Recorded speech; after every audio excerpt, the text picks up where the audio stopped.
if people know anything about the Syrian civil war, they know that the mainstream media told them for years that Assad is a butcher and that the U.S. needs to go help, overthrow him. And, also, of course, the ISIS element. And then they might know a little bit about the Kurds, but not really too much about that situation. So could you sort of set the stage before you describe your personal experience about the different forces that were involved in the civil war, including, of course, the Syrian government? Yeah. So, as is typical, the Soviets, they had this doctrine that whenever they would tell a lie, it would be like the most effective type of lie was a lie that was half truth. So it's a similar thing with the Syrian civil war, where, you had, the humanitarian, CIA, United States, government, deep state kind of going, Assad's the butcher. We need to go in and, we need to help the people. Really, they're interested in regime change. They're not interested in Assad being a butcher. Now, I'm not saying Assad is not a dictator. He is a dictator. But the reason why he's a dictator is because Syria is an artificial country that literally cuts across multiple ethnicities and was something that was created by the British, by France and Britain in the Sykes-Picot Agreement. And this is part of the grievance that even ISIS had, which, if we want to get into ISIS was essentially, the reason ISIS came about was because Americans were taking hardcore Islamists, arming them with weapons, and sending them to Syria to fight the Syrian government to destabilize the regime. So, there's heavy U.S. involvement in Syrian civil war, a political agenda, etc. Now, the Kurds are a faction that have never had any support from anybody. They're literally a nation of people that exists across the Middle East, a huge amount of area, and they've always been. They're in the Bible actually, as like. It says like in the end of days, the Kurds will come like from the mountains and start shooting arrows, and they're these like they're always been this like like Switzerland. They're like people that are in the mountains. They can't be tamed. They like resist like modernization. And so for example, Churchill, he really hated the Kurds and he was pushing to have them gassed. But in the end, what they did is they split them into 4 countries: Turkey, Iran, Iraq, and Syria. So they split it's literally, if you look at the Kurdish nation on a map, you'll see like a bullseye target, like a cross that goes right through them because of these nation states that were constructed by Western states to eliminate them as a people. That was like a targeted elimination of the Kurdish people. Now, the Kurds nearly went extinct in the 70s, the 60s, and the 70s. It's like one of the oldest languages in the world. It's Indo-European language, and it they nearly like completely were just assimilated. But then the PKK was in Turkey started as this resistance, nationalistic resistance of the Kurds, and it just grew into this like crazy conflict in the 90s, where they were fighting for their own nation state against Turkey, and it just went into this conflict where tens of thousands of people died on both sides, and it was brutal, savage war. And and eventually Öcalan went to prison, and then when he was in prison, he started reading all of these texts, and he came to this realization, which was the Middle East is it's a place which is the origin of human civilization. the birthplace of the world's major religions and philosophies. It's a place where for thousands of years, many different ethnic groups and belief systems have been living side by side. But it's only in the last 100 years or so that there's been this problem with ethnic cleansing, with genocide, with fanaticism. Why is that? And the conclusion he came to was that the nation state, which was a political construct that was imported to the Middle East, does not fit the mentality of people in the Middle East. Middle Eastern people, they have loyalty, many loyalties to their tribe, their family, their religion, their community, etc. And these nation states, like Syria, like Egypt, etc., if you look at their borders, they are straight lines that are just drawn on maps by bureaucrats. And if you look at all the different peoples that inhabit those lands, they're often like the borders just go straight through them. And naturally, the governments that run those nation states, they're very unstable, and so they're very authoritarian. It's the only way you can keep such a divided land together.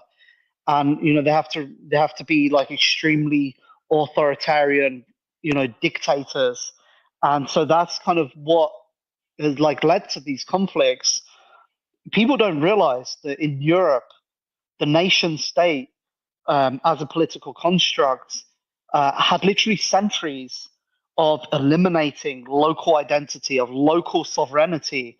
Like in France, 40% of France 100 years ago used to speak a language called Occitan. That was systematically eliminated to have a unified French identity. So people today now, we're realizing that we have lost something, and people are trying to reassert identity. In England, the way that's being done is with this imperialistic nationalism. But imperialism has been something that is very bad for England, because to have this imperialistic colonial empire, you need a really strong central government. And what that meant was divesting, or the weakening of local sovereignty, concentrating power in England, in London. And England is no longer an empire, and it will never be an empire. People are still fantasizing about England being this great empire, imagining that if the king and the queen are powerful, if the elites are powerful, that they will share in that glory. Bad news. When the elites are powerful, they just suck the lifeblood of society. You do not benefit.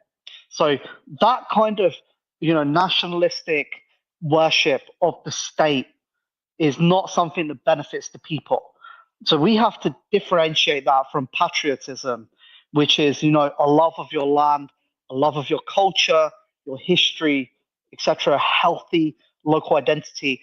And we need to recreate systems where people have popular sovereignty, where people have control of their affairs once more. So this is what Öcalan realized about the Middle East, is that the Kurdish people can't be fighting for a nation state, another nation state, like all the other failed nation states in the Middle East. Instead, what the Kurds need to do is they need to join up with all the surrounding peoples and start a new project for a new type of civilization. It's what he calls a democratic civilization, where we create a new system, like a local system where power flows bottom up, not top down.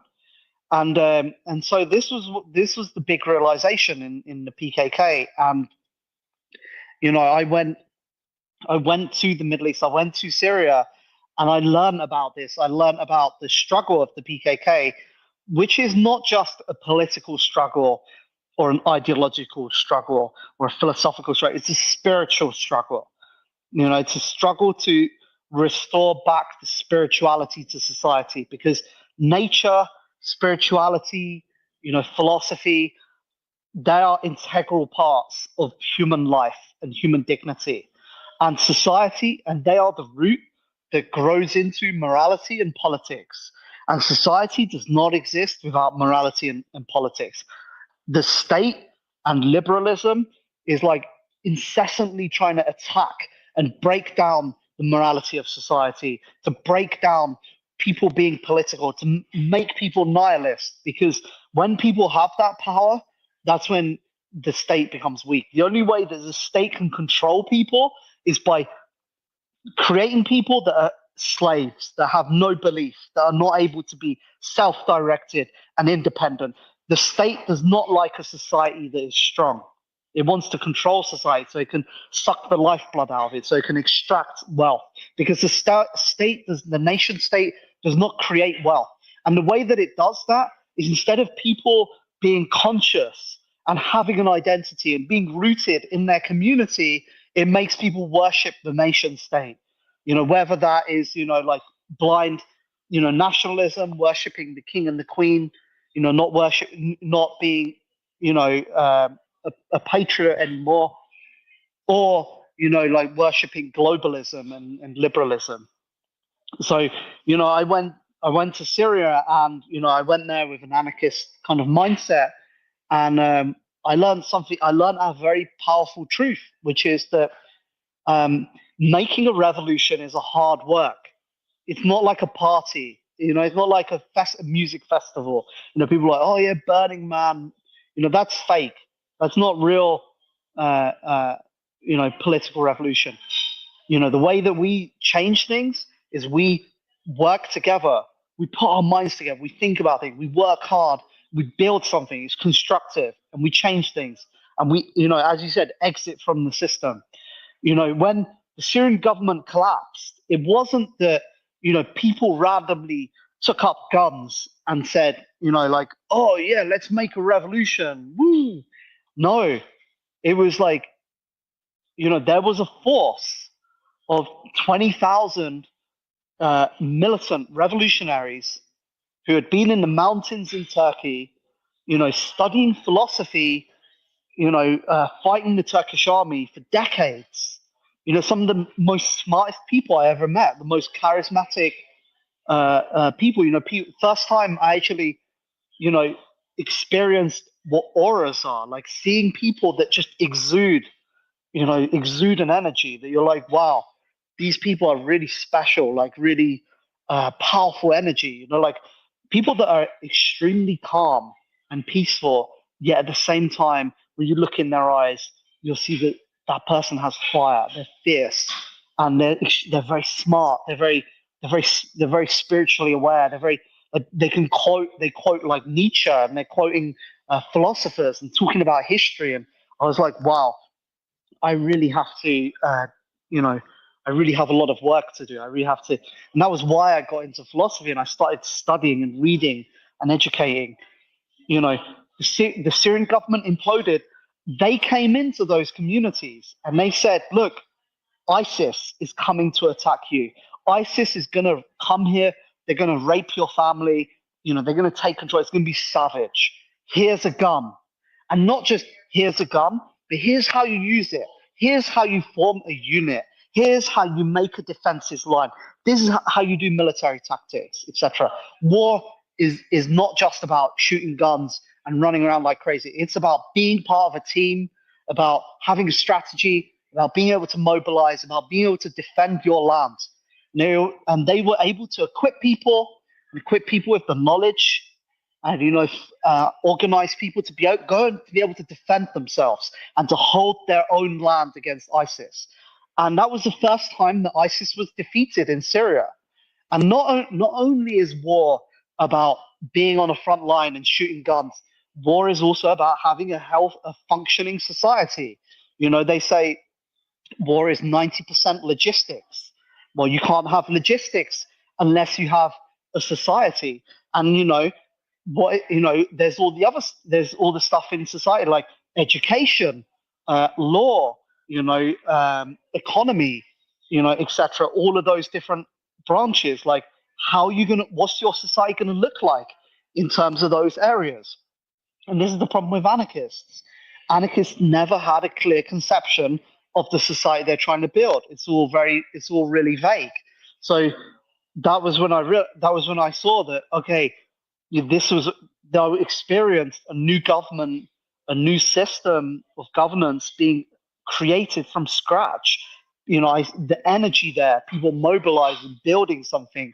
And I realized, okay, if you want to make a revolution, it takes a huge amount of people working together in a systematic, unified way. And you need to have a vision. You need to have a clear idea of what you're creating to go and make that. Not only do you need to have the mind of a creator, the what do you call it, the CEO, tech CEO going, oh yeah, do that, like the boss. No, like a revolution is not just people doing things, it's ideas that people take in. And every religion, every revolutionary movement in history had a book, had a body of teachings that people go and study. They had institutions, like a church or a what do you call it, a temple, where people go there and they study the belief. They talk with the priests and the ideas spread. I'm not saying we need to start wearing robes and, like quoting scripture, but we do need to think about education and philosophy education, not just yes, it's very important to educate people in skills, but also the philosophical, ideological education, equipping people with the mental concepts to understand and perceive the reality that they live in and understand the work that they're doing. I work with so many tech people that they are very skilled people, but they end up misapplying their skills, working on things that are completely useless because they're lacking the philosophy or the ideology. And so that's really important. And it's like, organizations have a life cycle. Like imagine, like you and your friends get excited and you band together and you go, guys, let's move, let's mobilize, and you start mobilizing to change things. And you start to grow, and as you're growing, you're like, okay, now we need to take on more people, we need to take on staff. So you take on workers and you start like assigning them work. And maybe there's a young guy and you're like, oh, he's got potential, let's bring him up. And you short circuit him up, but slowly your organization starts to grow, and at some point you start taking on more bureaucracy, and the organization starts to get bloated, and then the bureaucracy starts to people, like, they start out at the bottom and they work there for 5 years, 10 years, and they start to go up and they become a manager, and soon you've got this organization that's bloated. And then the people at the bottom start to exit. The people at the top, they've always got options, they bounce to the next new thing. And what are you left? You're left with like an organization that's on its way out, and it dies. And that's like the life cycle of organizations. So when we create this organism, this organization, we need to ask ourselves, okay, what is the life? Are we creating something that's long term, will have a long life cycle? Are we going to create something that's just going to grow, and then die? Are we mobilizing, and we start to get a bit bigger? Okay, but now what do we do as we get bigger? Like, how do we scale? How do we become something that's not just 10 people, 100 people? How do we become something that's like 1 million people, 3 million people, much more? That's when it starts to become important to think about structure. Like, what is the structure? And the thing is, the biggest myth of liberalism that we've been taught is that people are born and they just exist, and that they have their own desires, and everybody's an individual and everybody should just chase their desires, and that's it. And we just build these organizations to mediate conflict between people. People change. People change through participating in public life, participating in movements, being a part of a unified bigger whole. And it's really important to think about what is it that people are taking away by participating in something? And how are we shaping people to be able to participate in things? How are we giving people a character or a personality that enables them to be individuated, to become the best version of themselves?